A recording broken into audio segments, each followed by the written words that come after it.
আসসালামু আলাইকুম। Hello everyone, কেমন আছেন সবাই? আশা করি সবাই খুব ভালো আছেন। আলহামদুলিল্লাহ, আল্লাহর রহমতে আমরাও অনেক ভালো আছি।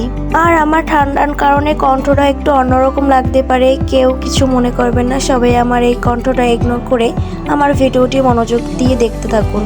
আজকে আমি আপনাদের সাথে একটি রেসিপি শেয়ার করব। রেসিপিটি হচ্ছে পিঠা রেসিপি, আর এই পিঠার নামটি হচ্ছে বিস্কিট পিঠা।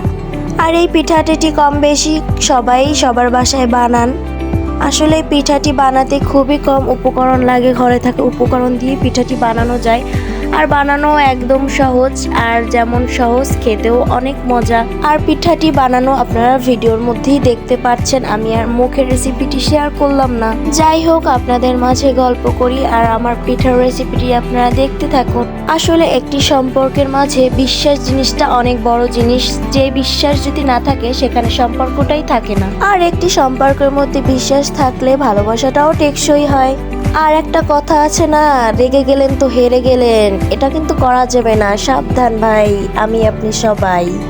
আবার কিন্তু অবশ্যই সবাই ভুল মানুষকে বিশ্বাস করে বসেন না, তখন আবার বলবেন যে রে ভাই বিশ্বাস করতে বললো, এখন বিশ্বাস করে ঠকে গেলাম। এই ঠকা কিন্তু আমি ঠকাতে চাই না কাউকে। মাশাআল্লাহ, কত সুন্দর পিঠার শেপ গুলো, ফুলগুলো অনেক সুন্দর হয়েছে। আপনারাও কিন্তু চাইলে এভাবে বাসায়। আসলে পিঠাটি খেতে এত মজা হয়েছিল, আপনারা একবার ট্রাই করলেই বুঝতে পারবেন। পিঠাটির কালার যতটা সুন্দর, খেতে এর থেকেও বেশি মজা হয়েছে। আর অবশ্যই আমার ভিডিওগুলো কেমন লাগে সবাই কমেন্ট বক্সে কমেন্ট করে জানাবেন। আর আমার ভিডিওগুলো ভালো লাগলে বেশি বেশি করে শেয়ার করে দিবেন, আর আমার পেজটি বেশি বেশি করে ফলো আর লাইক করে দিবেন। আজকের মতো ভিডিওটি এখানেই শেষ করছি।